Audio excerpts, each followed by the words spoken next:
अस्सलाम वालेकुम स्टूडेंट्स, मैं हूं आपका टीचर ज़ुबैर। स्टार्ट करते हैं अपना आज का लेसन। आज हम करने जा रहे हैं एक्सरसाइज 2A का क्वेश्चन नंबर 1।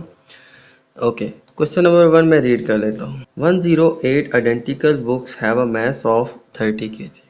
तो 108 बुक्स हैं जिनका मास जो है वो 30 kg है, ठीक है। और वो बुक्स जो हैं वो आइडेंटिकल हैं, ठीक है, यानी एक जैसी हैं। तो फर्स्ट पार्ट के अंदर हमने फाइंड करना है the maths of 150 such books. तो फर्स्ट पार्ट के अंदर अगर उसी तरह की 50 बुक्स हमारे पास हो जाएं, ठीक है, तो उनका मैथ्स जो है हमने सबसे पहले फाइंड करना। और दूसरे पार्ट में हमने बताना है कि अगर मैथ्स हमारे पास 20 kg हो जाए तो अब आपने नंबर ऑफ बुक्स बताने हैं कि अब वो कितनी हो जाएंगी, ठीक है। इस क्वेश्चन को मैं सॉल्व करता हूँ, ठीक है, और साथ साथ आपको मैं गाइड करता हूँ, ठीक है। तो लास्ट लेक्चर के अंदर मैंने आपसे दो मेथड डिस्कस किए थे, ठीक है।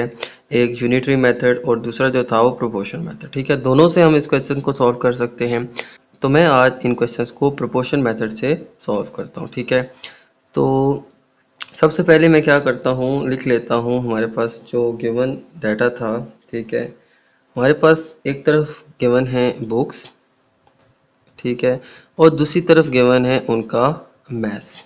ओके, तो क्वेश्चन के अंदर सबसे पहले हमें बताया गया था कि अगर हमारे पास 108 बुक्स हों तो उनका मैथ्स कितना होगा, 30 kg। ओके, तो अगर हमारे पास 108 बुक्स हैं तो उनका मैथ्स होगा 30 kg। फर्स्ट पार्ट के अंदर हमने फाइंड करना है कि अगर हमारे पास बुक्स जो हैं वो हो जाएं 150, ठीक है, तो उनका मैथ्स जो है वो कितना होगा। तो इसको मैं लिख लूँगा x, क्योंकि ये एक अननोन वैल्यू है, ठीक है। तो मैंने जो है वो सबसे पहले इनका डाटा लिख लिया है, ठीक है। एक तरफ बुक्स लिख लिए हैं, एक तरफ उनका मैथ्स लिख लिया है। 108 बुक्स होंगी तो 30 kg मैथ्स है, और 150 बुक्स होंगी तो उसका मैथ्स क्या होगा वो हमने फाइंड करना है, ठीक है। तो सबसे पहले इस क्वेश्चन में हम देखेंगे कि ये डायरेक्ट प्रोपोर्शन है या इन्वर्स प्रोपोर्शन। लास्ट लेक्चर के अंदर मैंने आपको ये मेथड भी बताया था और इसके साथ डायरेक्ट और इन्वर्स का कॉन्सेप्ट भी बताया था, ठीक है। तो मैं रिपीट कर देता हूँ यहाँ पे। डायरेक्ट प्रोपोर्शन वो होता है कि जब एक क्वांटिटी के बढ़ने से दूसरी क्वांटिटी भी बढ़ रही हो, ठीक है, तो ये डायरेक्ट प्रोपोर्शन होता है। इन्वर्स प्रोपोर्शन में क्या होता है, जब एक चीज़ के बढ़ने से दूसरी चीज़ कम हो रही है या एक के कम होने से दूसरी चीज़ बढ़ रही है, ठीक है। जब ऑपोजिट हो रहा हो तो ये इन्वर्स प्रोपोर्शन होता है, ठीक है। तो अब देखते हैं यहाँ पे डायरेक्ट प्रोपोर्शन है या इन्वर्स प्रोपोर्शन है। देखिए, बुक्स की तादाद है हमारे पास 108 और वो बढ़ के हो गई है हमारे पास 150, तो उसका मैथ्स भी जो है वो 30 kg से बढ़ जाएगा, ठीक है। 108 बुक्स थी तो उनका 30 kg मैथ्स था, 150 हो गई तो ऑफकोर्स उनका मैथ्स भी बढ़ जाएगा, ठीक है। तो अब देखें, बुक्स बढ़ी साथ में मैथ्स भी बढ़ जाएगा। एक क्वांटिटी के बढ़ने से दूसरी क्वांटिटी भी बढ़ रही है तो ये कहलाएगा डायरेक्ट प्रोपोर्शन, ठीक है।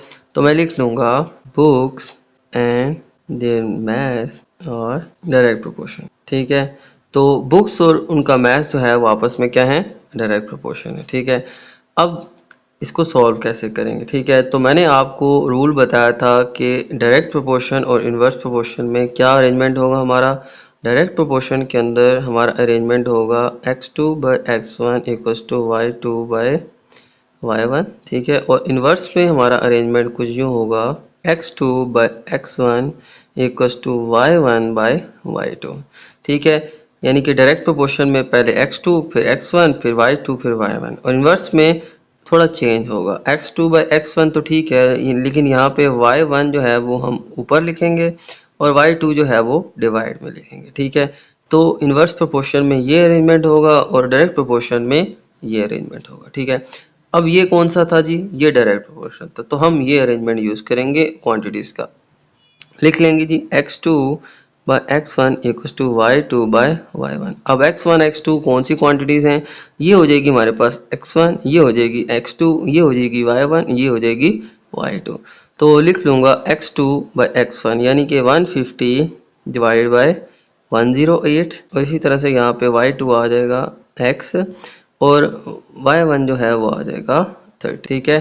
तो मैंने इस अरेंजमेंट से लिख लिया है, मैं रिपीट कर देता हूँ। ये था x1, ये x2, तो ये x2 बाई x1 था, ठीक है।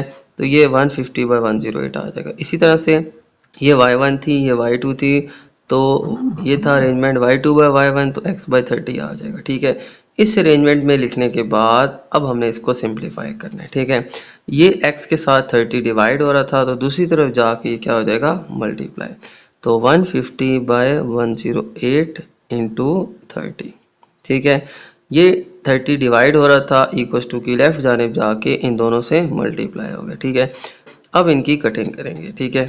तो अब इनकी मैं कटिंग करता हूँ। सबसे पहले देखें, ये 3 से कटिंग हो रही है, 3 1 ज़ा 3 एंड 0, और ये जो है 3 3 ज़ा 9 एंड ये 10 था। 1 जो है वो 8 के साथ मिलके 18 हो जाएगा और 3 6 ज़ा 18 हो जाएगा, ठीक है। अब देखें जी इसके बाद क्या कटिंग हो रही है, ठीक है। 150 की 36 से कटिंग हो रही है, ये दोनों 3 से डिवाइड हो रहे हैं, ठीक है। तो 3 1 ज़ा 3 3 2 ज़ा 6 और यहाँ पे आ जाएगा 3 5 ज़ा 15 एंड 0। अब फिर देखें ये 2 से कटिंग हो रही है, ठीक है। तो मैं कटिंग कर लेता हूँ। 2 6 ज़ा 12 एंड 2 25 ज़ा 50, ठीक है। अब 10 को मैं 25 से मल्टीप्लाई कर लेता हूँ और डिवाइड कर लेता हूँ 6 से, ओके। 25 10 ज़ार आ जाएगा 250 डिवाइडेड बाय आ जाएगा हमारे पास 6। अभी भी देखें तो कटिंग हो रही है, ठीक है। 2 3 ज़ार 6 एंड 2 1 ज़ार 2 2 2 ज़ार 4 2 5 ज़ार 10। देखें अब आ जाएगा हमारे पास 125 बाय 3। अब देखें जी ये एक इम्प्रॉपर फ्रैक्शन है, ये डिवाइड हो सकता है, इसको हम मिक्स नंबर फॉर्म में लिख सकते हैं। तो इसको मैं मिक्स नंबर फॉर्म में लिख लेता हूँ। 125 डिवाइड बाई 3, 3 4 ज़ा 12 आ जाएगा, रिमाइंडर आ जाएगा 5, 3 1 ज़ा 3 और रिमाइंडर आ जाएगा 2। अब देखें जी इसको एंटी क्लॉकवाइज मार्क, अब इनको एंटी क्लॉकवाइज मार्क कर लेता हूँ, ठीक है। तो मिक्स नंबर फॉर्म में मैंने कन्वर्ट किया तो ये आ गया हमारे पास। अब जो है मैं इन दोनों को स्विच कर लेता हूँ, ठीक है। तो ये आ जाएगा x इक्वल्स टू 41 2/3 kg, ठीक है।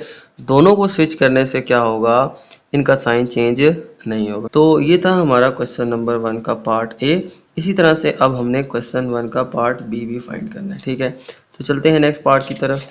ओके स्टूडेंट्स, बी पार्ट के अंदर मैं अगेन से लिख लेता हूँ। हमारे पास तादाद गिवन थी बुक्स की, ठीक है, और दूसरी तरफ हमें गिवन था उनका मैथ्स, ठीक है। और डाटा जो था वो इस तरह से था कि 108 बुक जो थी उनका मैथ्स जो था वो 30 kg, ठीक है।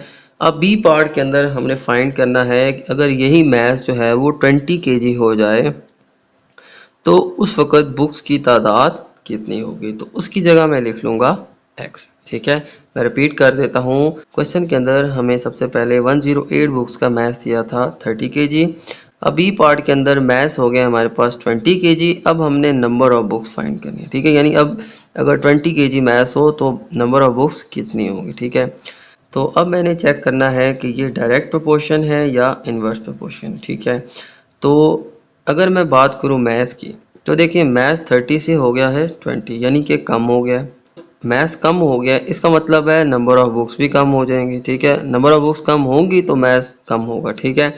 लिहाजा मैथ्स भी कम हो रहा है, नंबर ऑफ बुक्स भी कम हो जाएंगी, ठीक है। यानी कि दोनों चीज़ें कम हो रही हैं, ये डायरेक्ट प्रोपोर्शन है। याद रखिएगा, दोनों क्वांटिटीज़ कम हो रही हों या दोनों ही ज़्यादा हो रही हों तो डायरेक्ट प्रोपोर्शन होता है। अगर एक चीज़ कम और दूसरी चीज़ ज़्यादा हो रही है, ठीक है, तो इन्वर्स होता है, यानी ऑपोजिट हो रहा हो तो तब इन्वर्स प्रोपोर्शन होता है। लेकिन अब जहाँ पे देखें जी दोनों ही कम हो रही हैं, मैथ्स कम होगा तो नंबर ऑफ बुक्स भी कम होंगी, ये डायरेक्ट प्रोपोर्शन है, ठीक है। तो मैं लिख लूँगा books and their maths are direct proportion, ठीक है। ये लिखने के बाद फिर हमने इनका अरेंजमेंट लिख लेना है, ठीक है।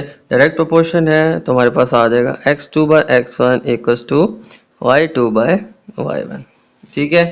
ये अरेंजमेंट जो है वो आप याद रखिएगा, ठीक है। पहले पार्ट के अंदर मैंने इसको आपको एक्सप्लेन किया। डायरेक्ट प्रोपोर्शन में हम इस तरह से अरेंज करते हैं, ठीक है। ये हो गया हमारा x1, ये हो गया हमारा x2, ये हो जाएगा y1, ये हो जाएगा y2। तो x2 बाय x1 है, यानी कि x बाय आ जाएगा हमारे पास 108, और इसी तरह से y2 बाय y1 है तो 20 बाय 30 आ जाएगा, ठीक है। ये लिखने के बाद अब मैं क्या करूँगा, x की वैल्यू फाइंड करनी है तो 108 को मैं इक्वल्स टू की दूसरी जानिब ले जाऊँगा और मल्टीप्लाई कर दूँगा। तो आ जाएगा x equals to 20 by 30 into 108, ठीक है।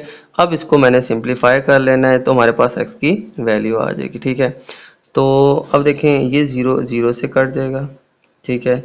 और 3 जो है ये यहाँ पे कटिंग हो जाएगी, 3 3 ज़ा 9 और 3 6 ज़ा 18। ठीक है, तुम्हारे पास आंसर आ जाएगा इधर 2 और यहाँ पे 36। तो 36 2 ज़ा आ जाएगा हमारे पास 72। ठीक है, तो इस तरह से हमारे पास देखें x की वैल्यू 72 आ गई, यानी कि अब हमारे पास नंबर ऑफ बुक्स आ जाएंगी 72। ठीक है, तो इस पार्ट को मैं रिपीट कर लेता हूँ। हमारे पास अगर 108 बुक हो तो उसका मैथ्स होगा 30 kg।